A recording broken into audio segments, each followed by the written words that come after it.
안녕하세요. 이번 영상에서 설명할 내용은 367페이지 연습만이 살길, 경로가 끊어진 외부 참조 파일 다시 연결하기 이 내용에 대해서 설명을 할 텐데 08번 폴더 안에 연습만이 살길 이 폴더 안에 들어가 보면 준비 파일이라는 폴더가 있을 거예요.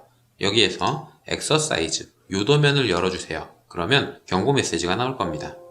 이 메시지는 외부 참조가 들어가 있기는 한데 저장되어 있는 경로에서 파일을 찾을 수가 없다. 어떻게 할 거냐라고 물어보고 있는 거예요. 혹시라도 이런 메시지가 안 보였으면 좋겠다. 도면 열 때마다 이런 게 나오는데 짜증난다. 그런 분들은 아래쪽에 보면 항상 무시라는 요 체크할 수 있는 메뉴가 있을 겁니다. 요걸 체크를 해놓고 위에 있는 거 옵션들 중에 아무거나 실행을 해보면 다음부터는 경고 메시지가 나오지 않을 거예요. 한번 해볼까요? exercise라는 이 도면을 닫고 다시 한번 도면을 열어보겠습니다. 그러면 원래는 경고 메시지가 나와야 하지만 나오지 않을 거예요. 그런데 제 개인적으로 이 옵션은 절대 추천하지 않습니다. 도면의 객체가 제대로 표시되고 있는지 확인을 할 수가 없거든요. 도면을 열었을 때 문제가 있으면 경고 메시지가 나와야 되는데 그게 귀찮다고 지금 꺼버린 거예요. 그래서 지금 보고 있는 작업 공간에 저장되어 있는 데이터가 다 표시가 되고 있는 건지 확인을 할 수가 없습니다. 때문에 이 옵션은 사용하지 않는 걸 추천을 하는데 다시 표시되게 만들려면 옵션 창을 열어주세요. 그러면 탭들 중에 시스템이라는 탭에 오른쪽 위에 숨긴 메시지 설정이라는 게 있을 겁니다. 여기 들어가 보면 제가 방금 외부 참조에 대한 걸 껐기 때문에 요게 추가로 생겨 있을 거예요. 요걸 체크하고 확인을 누르면 다시 외부 참조된 파일을 찾을 수 없을 경우에 경고 메시지가 나오도록 설정이 된 겁니다. 숨긴 메시지 설정에 다시 들어가 보면 숨긴 메시지가 없는 거죠. 자, 다시 한번 파일을 닫았다가 열어볼게요. exercise라는 거 요걸 열면 이번에는 이런 식으로 경고 메시지가 나오는 거죠.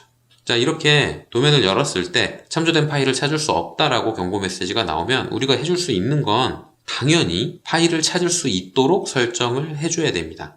외부 참조 파일 같은 경우에 링크를 연결하는 건 외부 참조 팔레트에서 하는 거예요. 때문에 당연히 팔레트를 열어줘야 되고요. 팔레트를 열어보면 이렇게 찾지 못했다는 파일이 3개가 있을 겁니다. 요건 제가 일부러 찾지 못하도록 만들어 둔 거예요.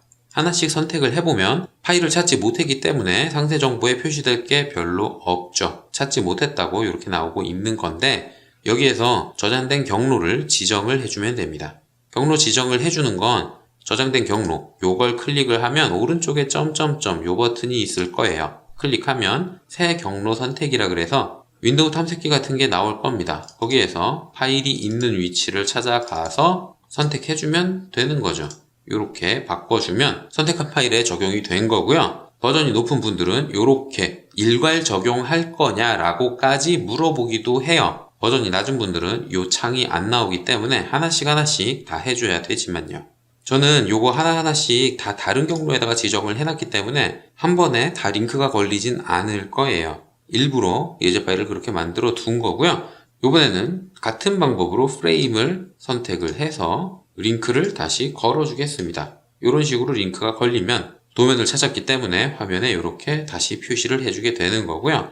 점점점 버튼이 불편하다 그런 분들은 외부 참조된 파일에 마우스 오른쪽 버튼을 누르면 새 경로 선택이라는 게 있을 거예요. 요걸 사용해서 파일을 선택을 해줘도 됩니다. 밑에 들어가 있는 거랑 여기서 오른쪽 클릭을 했을 때 나오는 새 경로 선택이랑 같은 기능이거든요. 둘 중에 아무거나 편한 걸 선택을 해서 경로를 지정을 해주면 됩니다. 자, 이렇게 해서 이번 영상에서는 외부 참조된 파일에 경로를 재지정하는 방법에 대해서 설명을 했습니다. 아주 간단한 내용인데 실제로 작업을 하다 보면 외부 참조의 경로가 끊겨 있는 파일들이 굉장히 많아요. 때문에 도면을 온전히 표기하기 위해서 반드시 알아둬야 될 기능이기도 합니다. 자, 이렇게 해서 이번 영상은 여기까지고요. 혹시라도 이해되지 않는 게 있다거나 궁금한 게 있는 분들은 댓글이나 이메일을 남겨주시면 최대한 빨리 확인을 하고 답을 드리도록 하겠습니다.